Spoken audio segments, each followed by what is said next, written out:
Hello and welcome to Freedom Frontline. We hope you guys are having a great and wonderful day. And today is our very first episode here on Freedom Frontline. And I want to tell you just a little bit as an introduction as what is Freedom Frontline? Why Freedom Frontline?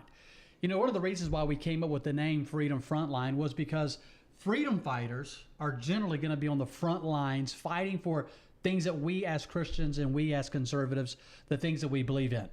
You know, the freedom people that are involved, you know, as far as we call them Freedom Frontline, they're going to be at the Capitol. They're going to be on social media. They're going to be making phone calls, you know, to their senators and congressmen and their state representatives asking for conservative form and conservative reform and conservative policies. And so that's one reason why, you know, we have chosen the name Freedom Frontline. I would encourage you and to go to the website. The website is freedomfrontline1776.com. And you can read a lot more about Freedom Frontline, some of our issues and things that we believe in, some of the things that we stand for as far as building a network of people around not just the state of Mississippi, but also around the nation of people that will stand for freedom, people that will stand and fight for the things that we believe in as Christians, as conservatives, and as Republicans. And of course, faith, family, and freedom. And so those are three very strong components of the things that we believe in at Freedom Frontline. My name is Dan Carr. And I've been a pastor now for 5 years, and I'm married to my beautiful wife Jackie, and I have 5 wonderful children. And my oldest son is in 11th grade, and then I have a 9th grader, and David, and Quitman's in 11th, David's in 9th. Then Diana, she's in 8th, and then London is in 7th, and then Scarlett, she's in 2nd grade, and she kind of runs a house. Scarlett does. And so, but anyway, so I just want to thank you for watching this first episode. We're going to get into a lot of good information today.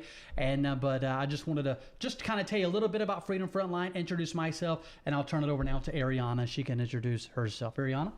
Hi, I'm Ariana Riker. So I am born and raised in South Mississippi, grew up over in Hancock County on a dairy farm. And I grew up with all my aunts and uncles, cousins. So they're basically like my siblings. I went off to college at Mississippi State University, and I was always good at math, so I thought engineering would be a good path for me. Graduated with my engineering degree, but I also met my husband at Mississippi State, and he's also an engineer, so we're doing pretty well. Nice. We've been married for 2 years now. Always had an interest in politics ever since about my junior year of college. Really just been taking a deep dive and trying to figure out how do you get involved? How do you make an impact? And so I'm hoping with Freedom Frontline that I can help guide people that direction and they can follow our path. Yeah, I'm retired Colonel Rob Manus. I'm from Gulfport, Mississippi, down south here, and we are just glad to be here. I am married to Candy, and she is literally the farmer's daughter. I married a farmer's daughter, and the family farm is still being operated by my brother-in-law and her sister, and we are just absolutely proud to be here. I'm an Air Force brat. My dad was in the Air Force. I have 3 brothers. They're all from Western Tennessee, and I retired after 32 years in the U.S. Air Force and doing bomb disposal and flying in aircraft like the B-1 bomber and serving in the Pentagon. And places like that after 32 and a half years in 2011, and settled down here in the South, and I'm really glad to be here in South Mississippi after having started a political career in another state, and I'm a former U.S. Senate candidate. I'm just glad to be here. Colonel, it's good to have you on the show. Glad that you're able to be a part of Freedom Frontline here in the great state of Mississippi. Amen. Absolutely. All right, so I guess we could jump into our topics. As many of us know, Mississippi gavelled into legislation at the beginning of January. So I just wanted us to touch base on some of the main topics going on in the state. So first of all, tax reform. So a lot of people have been bringing up either decreasing or completely eliminating our income tax and also decreasing our grocery tax. So in 2022, lawmakers agreed to implement a 4% income tax rate by 2026. So that right now is in the process. However, 9 other states have proven the income tax can be eliminated altogether, and they're showing success, such as Florida and Texas. So our House Speaker, Jason White, he wants to completely eliminate the income tax. But however, Lieutenant Governor Delbert Hosemann, he just wants to reduce it. So that's kind of the controversies over that. And I just wanted to point out some facts here. So Mississippi is one of only 13 states to also tax groceries. I did not know that until I was researching that. And we have the highest grocery tax in the nation out of those 13 states, which is crazy because we're one of the lower income states. So the fact that our residents have to pay a higher price is crazy. But we do that because the grocery tax goes to our cities. And that's one of the debates right now. It's if you reduce it, you're going to be reducing the funding for some of our cities that may struggle with that. So this year, the Mississippi House Bill 1 has already been passed.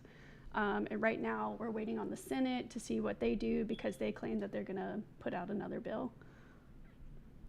So do y'all have any viewpoints on that? Colonel, I'll let you go first. Thanks, Dan. I knew you would. Well, look, I have been a longtime advocate of eliminating income taxes at the state level and reverting back to use taxes or sales taxes and fees and those kinds of things. And it's because it's a regressive tax and it hurts people at the lower income brackets the most is one of the reasons.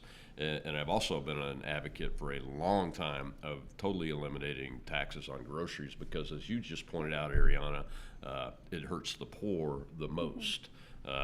So we have those two issues that we have to look at. And I would also point out that Governor Reeves said it's his #1 priority to eliminate the state income tax this year, too. So he fully supports House Bill 1, as do I. So the question is, how do we get there, and why should we go there? Well, first of all, why we should go there is Florida has no state income tax, Tennessee has no state income tax, Texas has no state income tax. And do you want to be competitive is the question amongst those states that are your closest neighbors. Absolutely, you want to be competitive because we need to get workers, especially tech workers, to come here. As you've seen, we have these great billion-dollar investments that are coming to the state from different tech companies. So we want to encourage people to come here. Eliminating that state income tax completely and reverting to a sales-type tax structure on its own will incentivize people to come and live in the state as opposed to going to Louisiana or Alabama and those kind of places. So that's number one. Number two is what the concern of the politicians is and the government people, I call them government people because I was one for 32 and a half years, is what's going to happen to my budget, right? That's the big answer that we have to address when we're talking about eliminating something like an income tax. And I will tell you this, you can always repurpose revenue from different revenue streams and establish new revenue streams. And that's all we're talking about doing is eliminating this small income tax revenue stream and expanding the sales tax revenue stream. How do you address the municipalities, which is something I've heard a concern about because how they get their money is off of the grocery tax, right? And because they get it off of the grocery tax, they get less of a cut off of the state sales tax because the municipalities actually get a cut off of the state sales tax. I think it's about 18%, yep, if I remember correctly. 18.5. I've talked to my city councilmen, people running for mayor in different municipalities down here on the Gulf Coast, and they tell us that this is a great opportunity to renegotiate the cities and municipalities' cut of the state sales tax and completely eliminate the grocery tax so that they can make up that revenue stream. And going from something as simple as 18 to 25% of the cut for the municipalities in the state sales tax will do that job for you, and you can eliminate the grocery tax. So there is a pathway there, and the matter is really simple. Do we choose the path that's better for our people, especially the folks that are the working poor and the poor, or do we choose the path that's better for government? I say we choose the path that's better for the people. It should always be about the people. You know, and I see bills, there's a bill right now in the Senate that would not allow people, if say there's this company that produces a chemical and if it harms people, then the people cannot even sue. There's a law right now that some of the senators are trying to pass, which in my opinion is a ridiculous law. that we would want to pass. Why would we want to try to protect some of these large corporations? It ought to be about the people, and it should never be about some of these large corporations, and it shouldn't be about the government per se. It should be about the people, the government for we the people. Whenever you think about taxes, I'm not a fan of taxes, right? I mean, I hate paying taxes, and whenever you look at how much taxes you pay. I mean, say you go to work and you get a paycheck on Friday, and you look at that paycheck, and you have deductions for Social Security, you have deductions for state income tax, you have deductions for a federal tax, and then you take that money, and so say you're going to get $1,000 a week, right? By the time you get your paycheck, it's going to be around $700 a week, and that's all money that's already been taxed. That's right. Then you're going to take your wife to go eat, right? You're going to go to Texas Roadhouse. And you're going to buy a meal, it's going to cost you $50. You're going to pay 8% tax on that $50. Right. And you've already paid taxes on that money that you made to the government. Then you're going to go to TJ Maxx because you need a new pair of shoes. And you're going to go to TJ Maxx and you're going to buy some new shoes, and you're going to pay taxes on those shoes. And then you go to Academy and you got to buy your son a baseball bat because he's playing baseball, for the high school team. And so now you got to pay taxes on the baseball. So you're paying taxes everywhere. It's unfortunate, but that's where we have gotten in this country. If you're going to drive a vehicle, you're going to pay taxes on a tag. If you're going to pay gas, you're going to pay a gas tax. You buy groceries, you're going to pay a tax. That's hard to believe that we are one of the only 13 states that has a grocery tax, and we're one of the highest, or we are the highest. The highest. That is absurd. Why is Mississippi? Right, let's just forget about the state income tax for a minute. Let's forget about eliminating any state income taxes. We are one of the most conservative states in the nation, at least we're supposed to be. And we're paying the highest grocery tax? Yeah. That is crazy. And so, of course, I'm for eliminating as many taxes as possible, whenever it comes to like just your property tax. I mean, I pay yearly, as every American does that owns property, you have to pay property tax. And if you don't pay property tax, then you'll lose your property. That's right. You let me not pay taxes on this property for 3 or 4 years. Somebody else will be pulling up out here, and they'll be taking ownership of my place. And so we are taxed to death. Could you imagine when you think about the Boston Tea Party? Could you imagine those guys today? I mean, and they were paying, what was it, like a 2 cent or just a 2% tax, and they were throwing a fit about that. And we are paying, if you count all the taxes, we're probably close to 80 different taxes. And the amount of money that we're paying the taxes is unbelievable. And what's worse than that is that we're over $30 trillion in debt. And so we're paying all these taxes. So where is the money going? So where is so they're just blowing money, and like they're spending it like a bunch of drunk sailors. And I mean, it's just unbelievable what's happening in our capitals around the nation.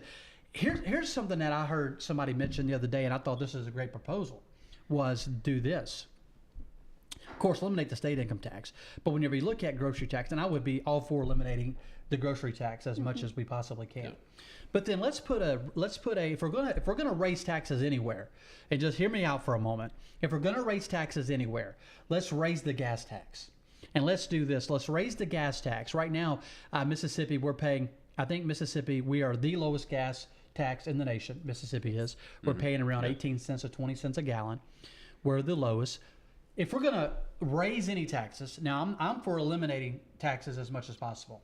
But if we're going to have to raise any taxes, let's raise the tax on gas.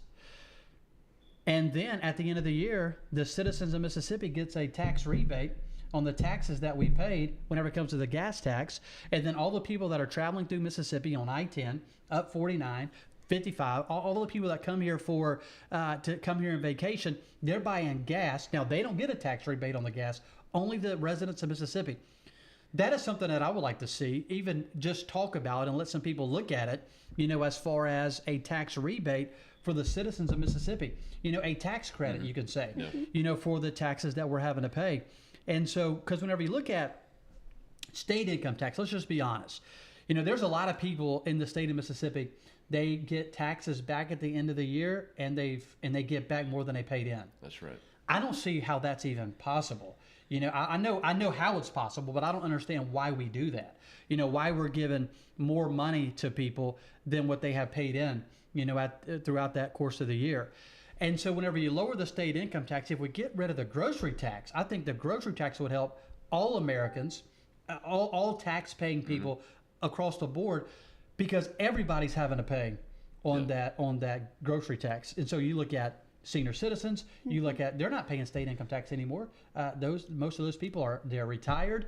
And so I think that would help people across the board, just eliminating taxes altogether, as much as we possibly can. But I like the idea of it, and I'd love to hear y'all's thoughts on that gas tax and having a rebate. And so of course you would have to keep up with your mileage, to keep up with those type of things. But I would love to see something like that in Mississippi. And I know they do some of that already. Like as a minister, I get that helps me out more than anything when it comes to taxes is my miles. And so I know that already, but I'm talking about across the board. Yeah. Every Mississippian resident will be able to use that as a tax rebate in their taxes because of the gas tax that we're already having to pay. And so what are your thoughts on a rebate? I haven't lived in a state where the tourism industry is what it is here in the state of Mississippi before, so I'm intrigued by the idea. But to get to your point about the income tax and paying people more than what they paid in, the reason why you have to do stuff like that is because you have to pay for the infrastructure to do that process. If you don't have an income tax and all you have is a sales tax, you don't have that infrastructure of an internal revenue service and agents and tracking it and the filing of the paperwork and all of that stuff that goes with it. So you eliminate that outlay if you do that. That's another place to cut. Yeah, right there. Absolutely. But yeah, that's not a bad idea. It's something worth talking about. Give all the citizens a rebate at the end of the year on the increased gas tax. And we can do that and based only upon, tax the tourist. Yeah, and we can do that based upon the revenue, how good the state is doing, where the state is at. And so it was just a thought. Somebody mentioned, and I thought it was a good idea. I like anytime we can cut taxes and put more money back into the taxpayers' pockets. I think is a good thing. Well, because that increases revenue. Absolutely. Yeah. It absolutely does. Every single time. Every time there's been a tax cut at any government level, the revenues that are taken in by that government increase in the follow-on years. So it's a smart thing to do. Yeah, I like that idea. I haven't heard that yet because I think of states like Florida and Texas. They have their their tolls that you have to drive through, and so they're collecting that as well. Well, we don't have that, so it's kind of like indirectly taxing everybody who's driving through your state pretty much. So it's kind of like a toll tax, and we can use that money for the infrastructure. So I like that idea. I haven't heard that yet. It's going to be interesting to see what the Senate and what the House do, as they are, going back and forth, talking about the bills, what the Speaker has proposed, what the Lieutenant Governor is proposing. I haven't seen his proposal yet. So I'm really looking forward to seeing that proposal. And then, of course, listening to the Governor's State of the State address Wednesday night, I know one of the things that he really would love to see happen, I know especially before he gets out of office as being governor, he would love to see that state income tax eliminated altogether. And so it's going to be interesting to see the rest of the session what happens. Yeah, I know the Lieutenant Governor, he's more of just decreasing both of those taxes, the income and the grocery, when other people want to eliminate it. So we shall see how it goes. It's the difference between bold moves and incremental moves, really. Yeah, and no matter what they do, it's going to take years to get to the point that they want to be at. So, yeah, but I'm a math person, and I definitely plan on at some point putting together a spreadsheet to look at all the numbers and compare Mississippi to the other states that don't have an income tax. I really want to do that just to see. Yeah, that would be interesting to have. Yeah. Okay, so this next one, Medicaid expansion. So 40 states have already expanded their Medicaid, and so Mississippi is one of the last few that hasn't. So the reason that they're even wanting to expand Medicaid is because they claim that there is a coverage gap, and so that's for the individuals who don't qualify for Medicaid, but they don't make enough to really afford their health insurance or any private insurance. So there's a gap of those people not being able to be covered at all, or maybe they just still don't have enough for just going to do a doctor's visit. So there's a lot of people who still aren't covered. So they're trying to close that gap. And even though people are very critical of Medicaid under the Affordable Care Act, we know it as Obamacare, it's not going anywhere anytime soon. So the thought process is that, well, if it's going to stay here, we might as well make the best of it. So that's why people are wanting to expand it.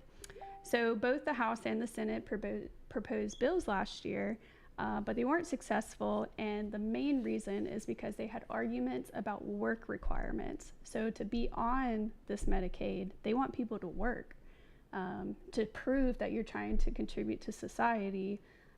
So we can provide you with the health insurance. So that was really a hot topic with that. So what are y'all's thoughts?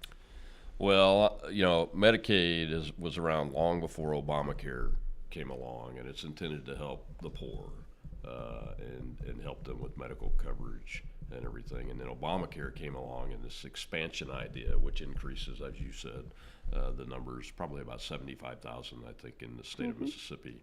The issue that I have with it is twofold.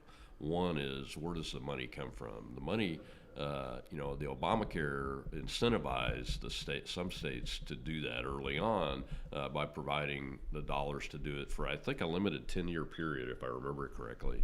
Well, that money's no longer there. And Mississippi is not exactly the wealthiest state in the country. So I have big concerns with us taking on a bill that we will never be able to pay. That's number one. Number two, I am adamantly opposed to expanding government influence in our healthcare system.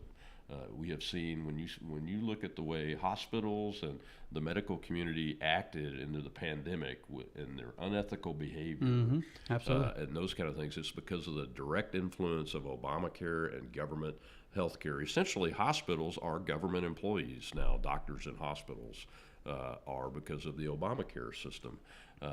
And I'm adamantly opposed to that. So that's why I proposed, and the Harrison County GOP Executive Committee approved, that we would oppose any expansion of the Medicaid system under the Obamacare plan.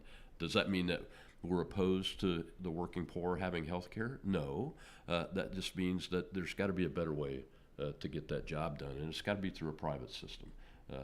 More intrusion of government into our healthcare system is not the answer, and we should have learned that lesson from the pandemic response. And I think a lot of people have. And as far as the work requirements go, I think that's a red herring argument, quite honestly, in order to try to get conservatives to think it's okay to do this. But the bottom line is, we will never have the tax revenue base to pay for that once federal dollars disappear out of it. So, the Bible says in 2 Thessalonians 3, verse number 10, that if a man doesn't work, he shouldn't even eat. That's what the Bible says. Don't get mad at me, get mad at God. That's what God said. And so and so I'm with you on this issue. And I want to bring up a different angle on this Medicaid expansion. And because, expanding government is never the key. We need government to get out of the business. Exactly. We need the government out of the business of school. We need the government out of the business of insurance. We need the government out of business of as much as we possibly can. And so we need to cut government. We don't need to be expanding government. My question is, how can you delete, or how can you get rid of taxes, right? We're talking about eliminating the state income tax. So we're going to eliminate the state income tax over here. And that means we have less money coming in to the coffers of the state. But then we're going to expand government over here.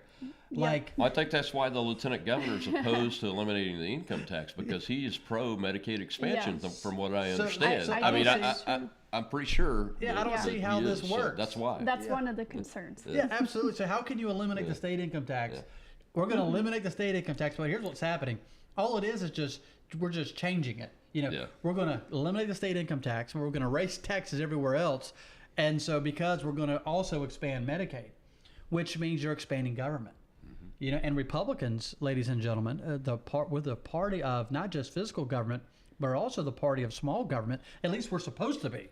Now, the Mitt Romneys of the world and the Mitch McConnells of the world, that's not them. They want to expand government. But ladies and gentlemen, we need to be looking for ways to eliminate, not expand. Well, as a matter of fact, our state party's platform calls for more limited government. Right. And this expansion of Medicaid is in opposition to the state party's platform, which is why it was easy for our county executive committee to support not expanding Medicaid and to look for other solutions. Yeah, and so let's bring up another angle to this whole thing. And because I know in my heart, and my heart bleeds for, because I know there's a lot of poor people in our state. There's a lot of poor people in the world, right? I mean, and whenever That's you why look we at, want to eliminate the grocery tax. yeah, right? absolutely, to put more money in people's pockets. That's right. And so whenever you look at, there are a lot of poor people in this world, and people say, well, how are they gonna have health care? How are they gonna have things? Well, it's about time some of these communities start stepping up and caring for your neighbors. The churches, and the communities and these community leaders, instead of counting on pointing fingers to Jackson to take care of my neighbor or pointing to DC to take care of my neighbor, why don't the churches band together? Why don't the communities band together and make sure that people do have food, make sure people do have, health care if they need health care?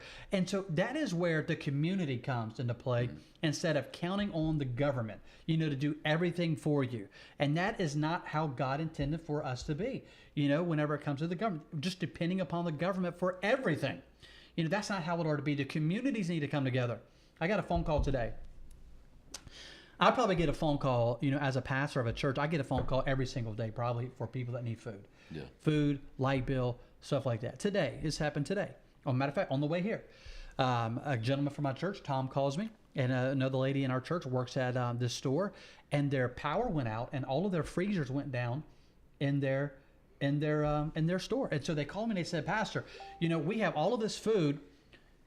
Can we bring it to the church and put it in the refrigerators and the freezers at the church? And I said, absolutely. I gave them my code to the church. They went into the church and they just filled up the refrigerators and the freezers with food. This morning at about 9 o'clock, I had a text message from a dear lady. Pastor, we need food. About 11 o'clock today, I had a text message from another lady. She needed food and she needed a tire for her car. And so there are people in the church that whenever they know there are people that need food or they need tires or something like that on their car, they give it out of free will to help. Yeah. They're not made to. It's not mandatory, but they do it out of their heart. And that is where, ladies and gentlemen, the community comes together and churches come together instead of depending upon the government. I want the government out of our business. I want the government to leave my money alone. Their hands are already in my back pocket enough. That's right. Right? That's right. I mean, they take so much right. money, and with regulations, and we don't have time to get into the regulations on small businesses and things of that nature. And so those are just some of my concerns about Medicaid expansion. You're expanding government. We're trying to eliminate taxes here, expand government here. I don't see how that's going to work. And then the communities and the churches need to be more involved in what's happening in their communities and in their neighborhoods. That's some of my take on 3 minutes on Medicaid expansion. Yeah, no, I think that's really good. That's a thought that I have had. Like, why aren't our communities helping each other out? Love thy neighbor. You hear that all the time in church. But it's just sad that our society has come to where it is. Because if I was walking down the street and let's say I saw a homeless person, I honestly would be too scared to help them, because that's just how crazy our world's gotten. So I think it's about a culture change. How can we, get past that? Trust and rely on your people. But I think that's what a lot of people miss out on, not having a church community. I agree. Whether you're a full-on believer, some people would call you a Bible thumper, whatever. Even if you're not, you're on the different ends of the scale. A church community can help you in so many ways, whether it's to help you host a baby shower, help you pay your bills. So I have that thought a lot, and I'm sure we'll get more into those kind of topics as we go through this podcast. I did want to share a fun fact that Mississippi has one of the lowest workforce participation rates in the country. So that's not unemployment, that's people looking for work and they can't find it. So with part of this Medicaid expansion, some people make the argument that, that can encourage people, if we did have a work requirement for the Medicaid expansion, that'll get more people out there and working.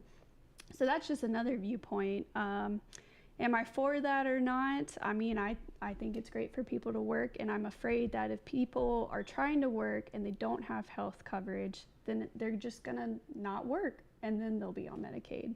And so you don't want that aspect either. So it's a touchy subject, but I don't know where they're at. They haven't proposed any bills this year yet, so it's still in the works. I do appreciate our legislators in Jackson trying to come up with a solution. Yeah. And whenever you have, Absolutely. you have 100 and 10 or however many people, 120 or so in the House, and then you have 52 in the Senate. You have 175 different opinions, and how things are to be done. And that's the beautiful thing about government, is you have all of these people, and they come together and they have debate, and they talk about what is the best way that we can do this to make our state what it is, and an even stronger state and a better state, to raise your family. Because my son's in 11th grade, and he's going to be graduating from high school soon and going to college. I want him to want to work and live in Mississippi or Louisiana close so he can work with me at my church. And I want him to want to stay local. And so I really do appreciate our legislators and the work that they are doing to try to be a more tax-friendly, small business friendly state. And I do think that we need more of that in Jackson and more of that in D.C. And in order to do that, we have to be a limited government state and follow that principle. And that's exactly why the work requirement debate has been inserted into this, is to try to encourage people that believe in limited government to actually sign on to expanding government in a big way. And if you've watched any of the Robert F. Kennedy Jr.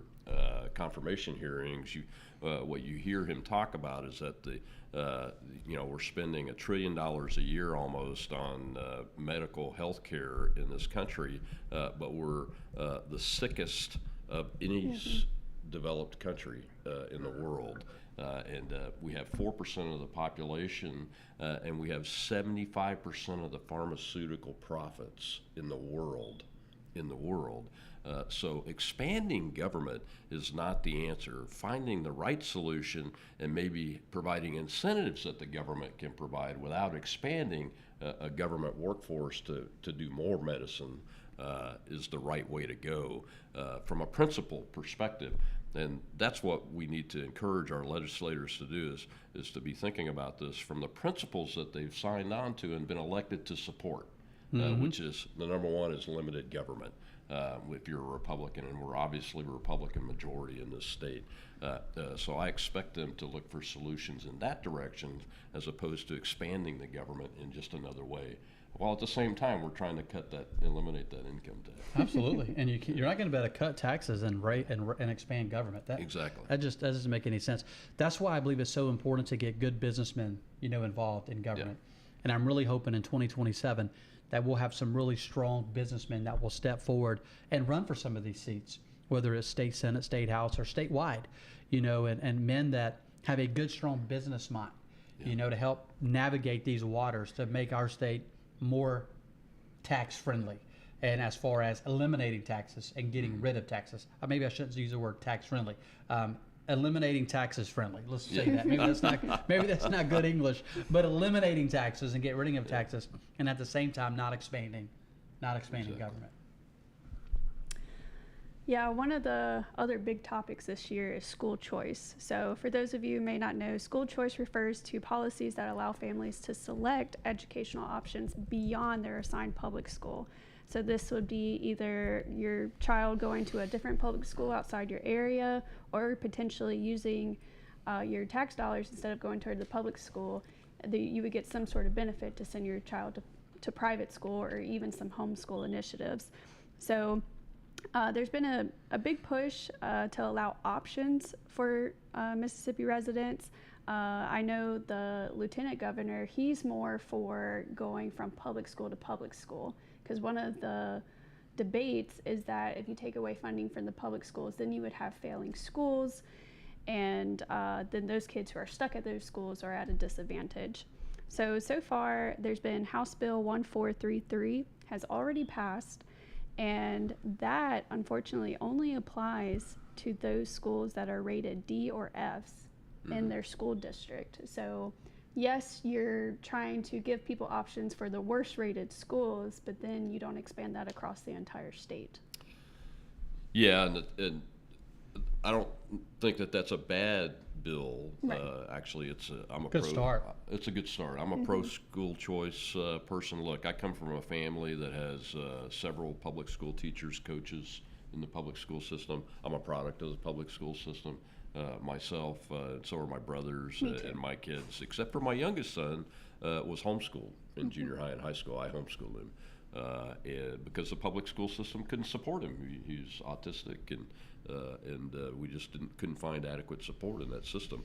And I would have liked to have had more supported choices when I was going through that process, and that's one of the reasons why I'm pro school choice. The other reason is the kids that are in the failing schools, why should they be imprisoned in a failing school system only to come out and more than likely live a life of crime, end up in the prison system and become career criminals quite often, especially the males that have that experience? Why should they be trapped in that when we have the opportunity to free those dollars up for their parents to be able to take them to a school where they can get an education and they don't fall into that trap and that cycle of maybe falling into a career criminal or poverty, all their lives and those kind of things. So I think this step is the right step in the right direction, but I think we can do more, and we should do more in this area, but without hurting the public schools that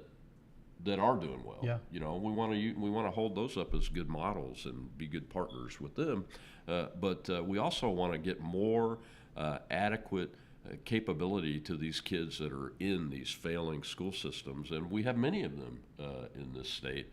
So this is the right thing to do, and the parents are the best people to make those choices. Absolutely. So they should the money should really follow the kids. Absolutely. Instead of follow a system, because the systems are failing by and large. I agree. My children go to a public school, and we're very blessed here. My children go to West Harrison. Mm-hmm. My son Quitman, as I said in the opening, him and David go to West Harrison High School. Dinah and London go to West Harrison Middle, and then my youngest goes to West Harrison Elementary, and they are all three really good schools. Really great schools. And they have great teachers and good coaches, and my boys, my son, they both played football. Quitman runs track. David played football and baseball. Diana's playing soccer. London's playing basketball, and so they're involved in their school. And of course, my wife and I, we're very involved in the school that our children go to, and we don't try to miss anything. And we're involved in the booster clubs and feeding the teams and involved in the teams and helping as much as we possibly can. And so, but I'm still a very strong advocate of school choice, because not everybody has a West Harrison High School within 5 minutes of their house. And so we're blessed. And we're blessed here. We have some really good private schools on the coast as well. And we could put our children in private or public. And so we just have chosen at this time to put our children at West Harrison. And they're doing a great job and they love it. But as I said, there's a lot of schools that they're not West Harrison. That's right. There are some schools that are close by that I would not put my children in. Mm-hmm. Like I would homeschool them first, because I would be scared for their safety. Mm-hmm. And so I'd be careful about that. And so I think it just makes sense to me to allow, it's your money anyway, right? That's right. That money is my money. I'm paying a lot of money on property taxes, and the majority of that property tax goes to the schools. That's right. And so that money should follow my children. If my children go to West Harrison, that money should follow my children to West Harrison. If I want to pull my children out of West Harrison because of West Harrison, say the school that my children went to or the public school that my children were supposed to go to, say it was a failing school, it was an F. Why should I have to keep sending my children to that school? That makes no sense to me. I'm paying all this money to the government every year. Why should that money not be able to follow my children to whatever private school or other public school that I want to put them in? And people say, the argument is, well, we're going to take money out of this public school and they're going to become a failing school. They're already a failing school. That's right. They already have enough. If that school was like West Harrison, you wouldn't have any problem putting your children. You don't have to worry about your child leaving and going to another school. And so what that's going to do is it's going to do several things. One, it's going to allow parents to put their children in any school that they want to put them in, and the money follow their children. But secondly, and I think this is the more positive effect outside of that effect, is the fact that these schools are going to want to go from an F to a B to an A. Yeah. They're going to want to raise the standard up in their own school. They're going to get to work, and they're going to work hard to raise the standard of their school so people will want to send their child to that school. And so I think school choice is is just a logical solution to a problem that people all over the state complain about. Whenever it comes to not being able to have a school, and then some say, well, I can't afford it, and some people can't. They can't afford to put their child in a private school. But if that money if their followed tax them, money was following the kid, they could afford it. They could afford it. Absolutely. And so and I'm it for infuses competition too. Absolutely. That's what you just 100%. described. Yes. And that's the American way to success in this country is via competition. That's how we've become successful in technology and manufacturing. And our society is the wealthiest in the history of mankind is because of that type of mentality. And we shouldn't be afraid of that. Absolutely. We should not be afraid of that, And that goes back especially to when insurance. it comes to the kids. Insurance, the same thing. Competition is good. It's a good thing to have competition. Absolutely. Yeah, Wonderful. I guess I would only be concerned with the bill that they passed for the D and F rated schools is would they be competitive to compete, or are they just going to lose more resources and then eventually you have a closed school? So that would be the only thing I would be concerned about if they leave it how it is. So I wonder if there's just other options there, because sadly there's parents who don't care where their kids go to school. That's just where they send their kids, especially probably in the poor areas, which is unfortunate. And let's say there's a better school at the next county over, but you don't have a parent that's even able to drive their school or have a bus route to pick them up. So then you leave kids stranded at these D and F rated schools. So I just hope they take it a step further and be like, why are they failing? Like, let's try to get it together, really figure out why are certain schools failing and how can we make them more competitive. So that's one thing that I would be concerned about for some of those students that do get left there. Well, sometimes schools do fail, and sometimes the right thing to do is to have a school fail and make sure there are other options. And the best way to do that is to develop a system where the money follows the child. Yeah. So I'm all for that. So you don't leave kids stranded at a failed public school. And when the school fails, there's got to be a process for closing it down and making sure there are options available to those kids there. And it's something that we've fallen into this trap over the last century of the public school system in this country, where when we first became a country, we didn't have a public school system. It was all private, small, the Little Red Schoolhouse concept.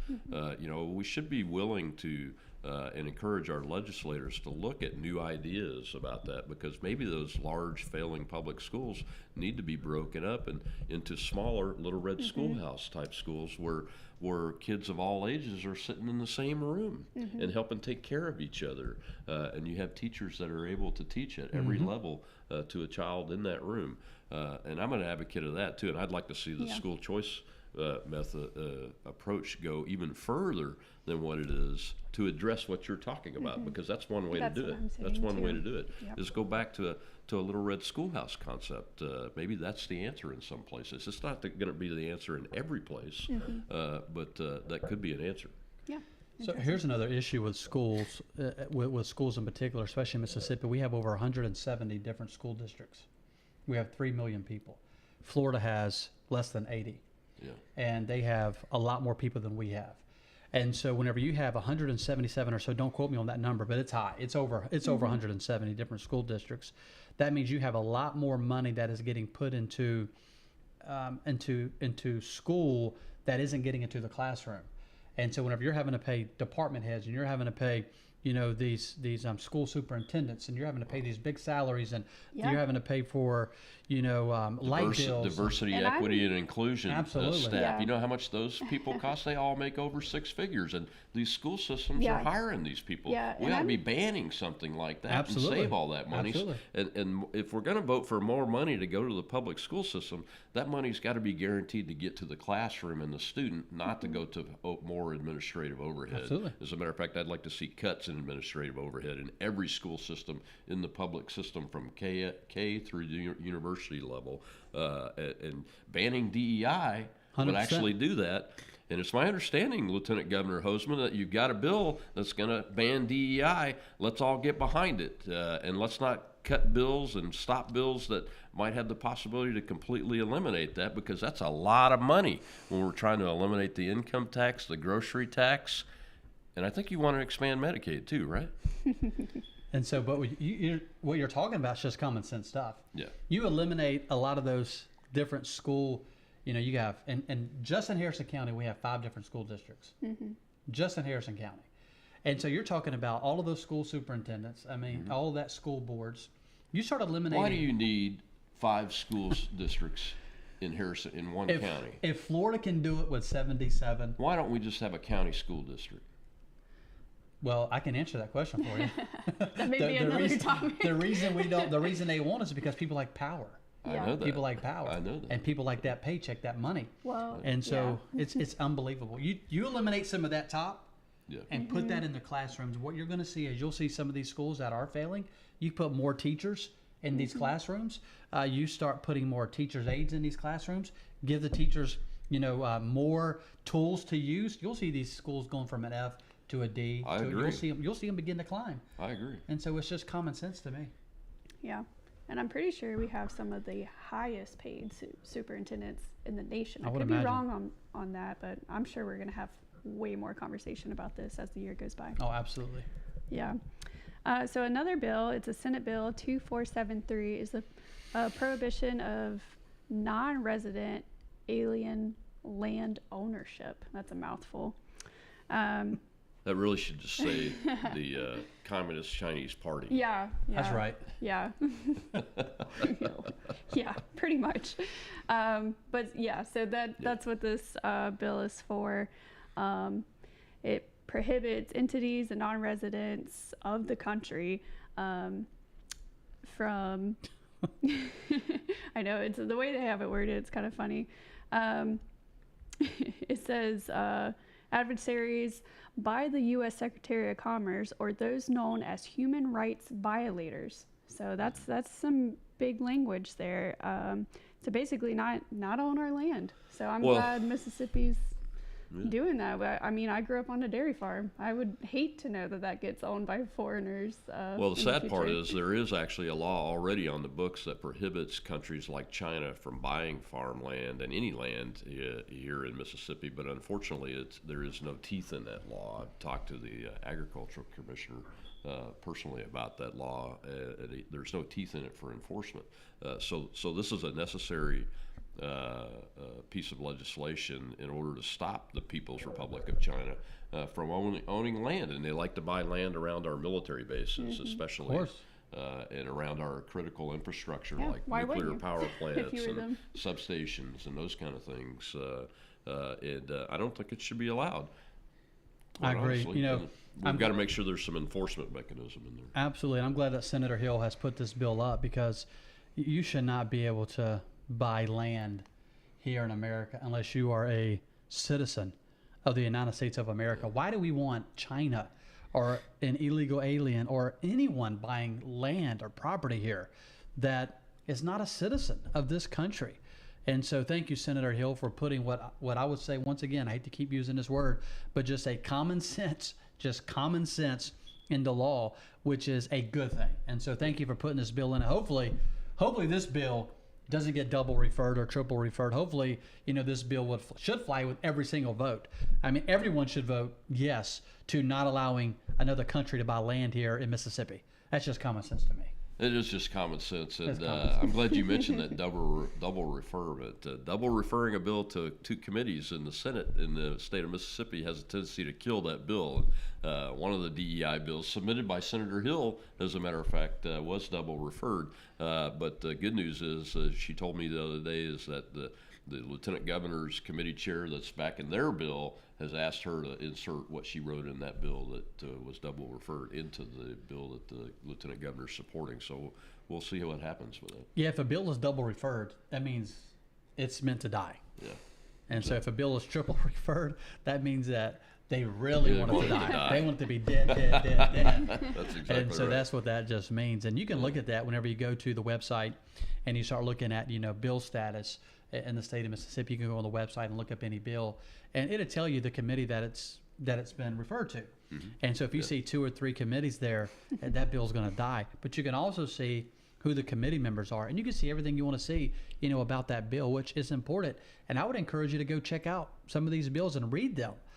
It'll shock you at some of the bills, that they're trying to pass. Yeah. In Jackson, it's there's this one bill, and I don't want to go into it too much, but there's this one bill that I read about last week, and I was almost embarrassed to read it. It's just dumb, like just dumb.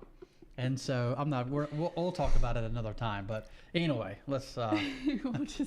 We'll just keep going. I'd rather talk about the Mississippi Corruption Act. Oh, we're getting there. We're getting there. We're getting there. Okay. Well, we'll do some happier bills until then. But so then we have Senate Bill 2531, and that is to display the 10 Commandments in public school classrooms. So it's just talking about the mandates and requirements for that, and what that would look like, the different parameters.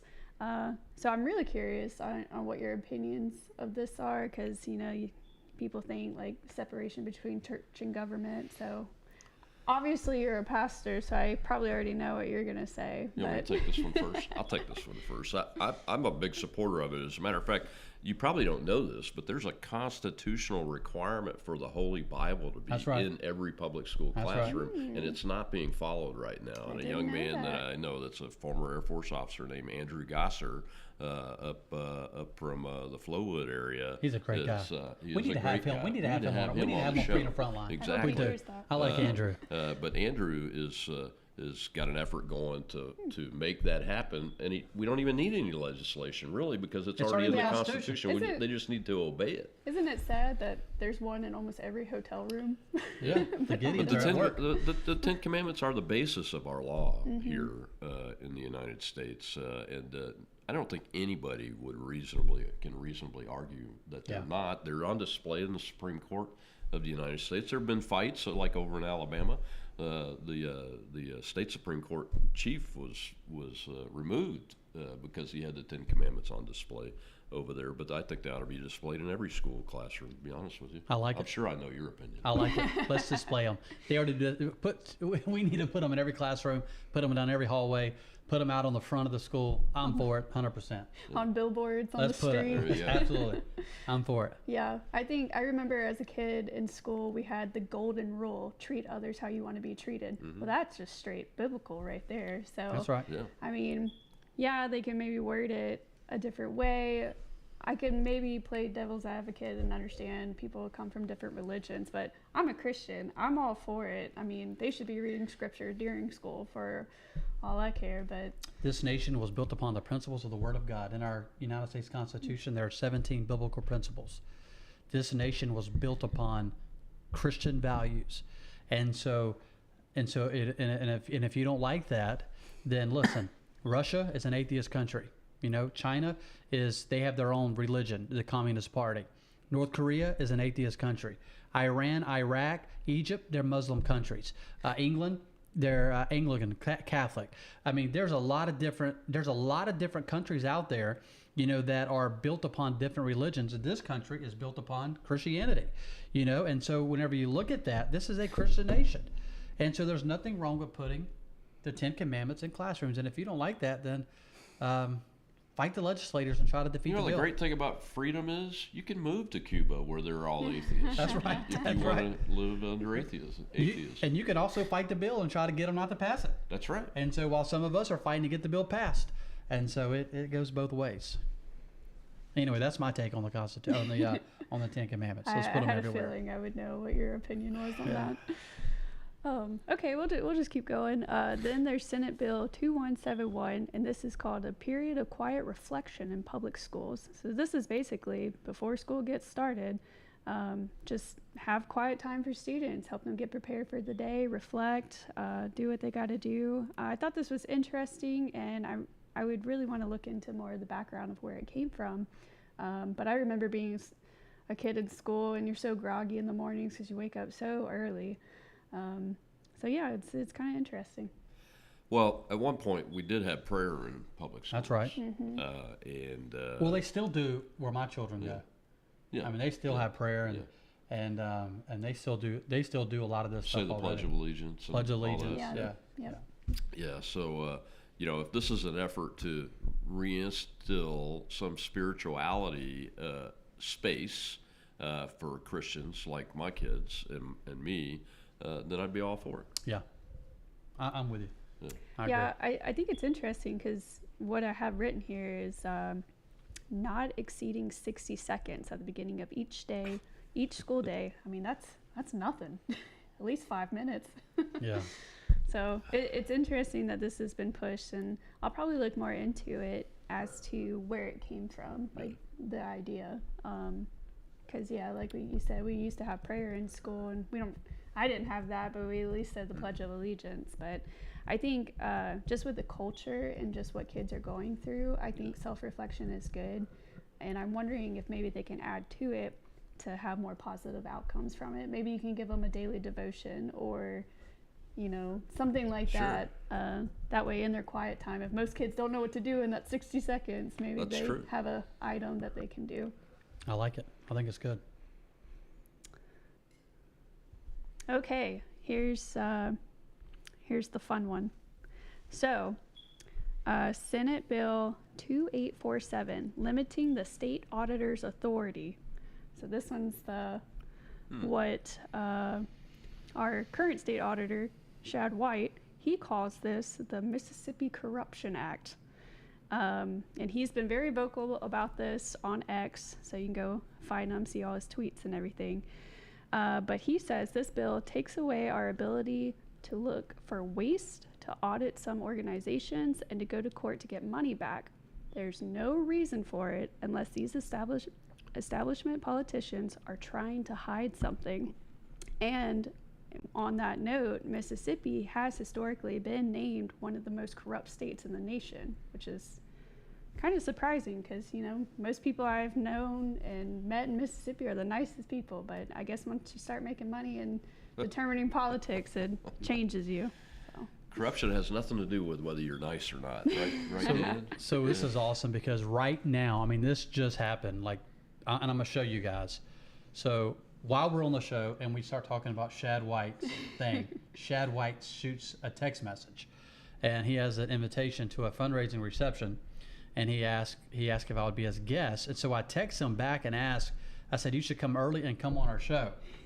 And so he agreed. He texted me back and said, would love to. And so that good. We're going to have the state auditor on the show, and we're going to talk about this with him. Good. And so I think that'd be good. When you start talking about limiting government, right, and eliminating state taxes, a lot of people don't understand what the state auditor's office does, right? And so some people think that the state, because we get calls about certain things, and people ask, well, the state auditor needs to go and audit this business. That's not what the state auditor does. Right. The state auditor needs to go in, and the state auditor needs to audit, Facebook. That's not what the state auditor does. Do you know what the state auditor does? He audits the government. That's right. He audits the government. He audits to make sure that the money that is being spent where it is supposed to be spent. That is one of the jobs of the state auditor. And if you go look at Shad White's Facebook page, then you'll see just this week they arrested a coroner and I think his aunt because they were stealing money. And so somebody was spending money illegally in a school district or stealing money. The state auditor goes in, investigates, and then makes the arrest. And so the state auditor and whenever you have a good state auditor, and Shad White has been an excellent state auditor. He has, yes. He has done very well.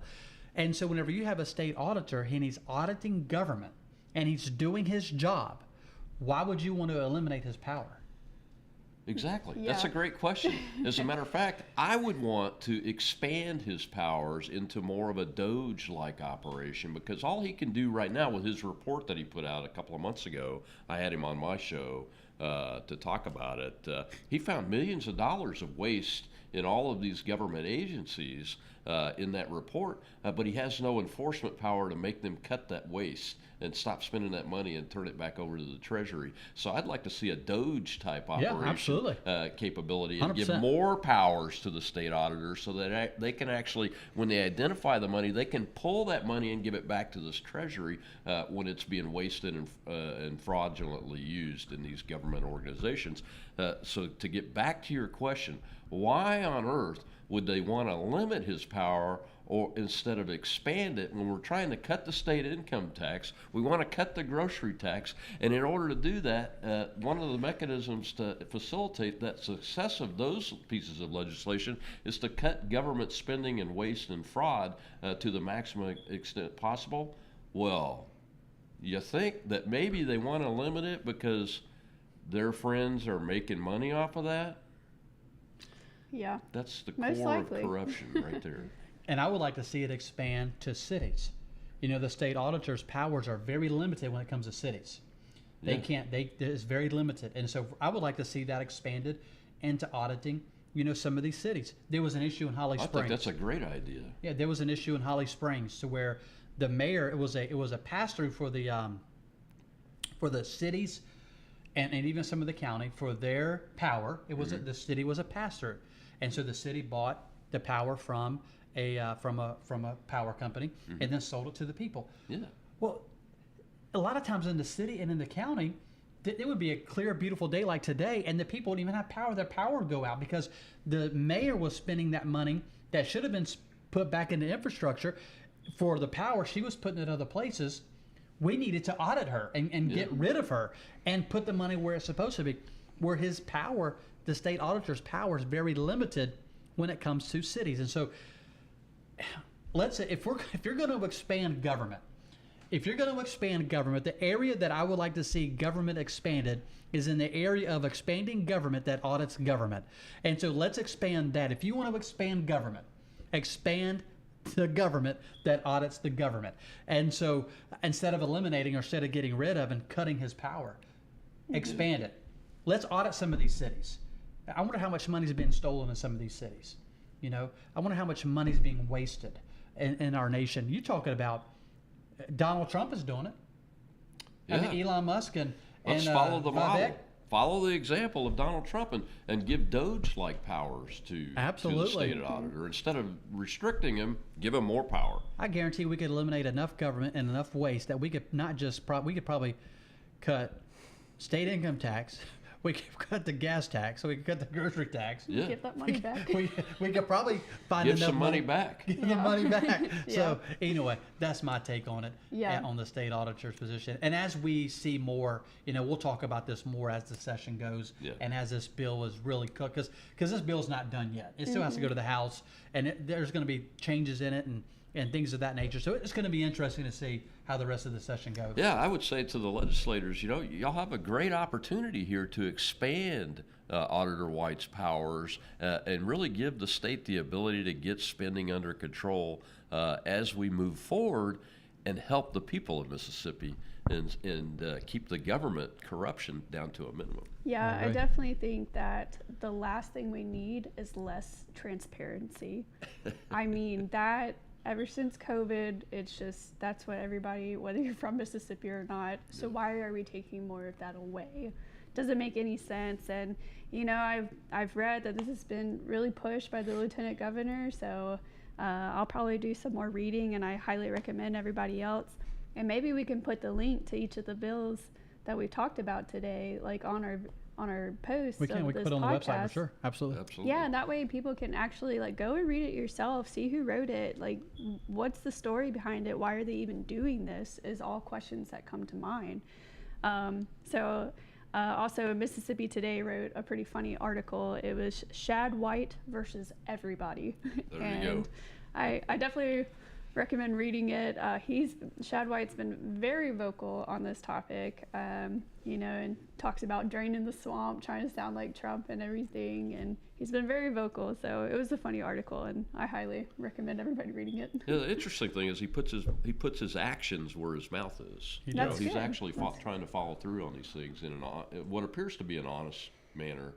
Maybe that's why he's making everybody mad. Yeah. Good possibility. And I think he's trying to maybe run for governor. It's possible. And I guess he's probably ticking off a lot of people. So we'll see how that goes. Good luck to you. It's going to be an interesting session and interesting the next couple of years. Yeah, It is. for So, sure. Well, guys, man, I've enjoyed this first episode of Freedom Frontline. And so, Colonel, any last words? Well, it's been great. I've enjoyed Yeah. it, Ariana and Dan. Appreciate you guys letting me participate. I look forward to doing this every month. These are the critically important issues for the people of Mississippi and beyond, really, because you know our states can be models for other states, and Right. that's what the republic is all about. Is every state is a little laboratory for new ideas, and to find the bad ideas and root them out and get rid of them and adopt the new ones that help the American people and the people of the state of Mississippi better. And I really enjoyed it and look forward to the next time. Absolutely. Ariana? Yeah, I just want to say I'm really looking forward to the podcast because it challenges myself to really like take a deep dive and figure out what's going on in the state, in my local community, in my city. So, I just want to challenge everybody else to do this as well because we need to get involved. And, you're sitting here with fellow Christians, and that's been my inspiration is that if you want to see a change, not only in the government, but in the culture, the Christians have to step up. Like we've been failing, we've been sitting on the sidelines. So that's where I got my passion from.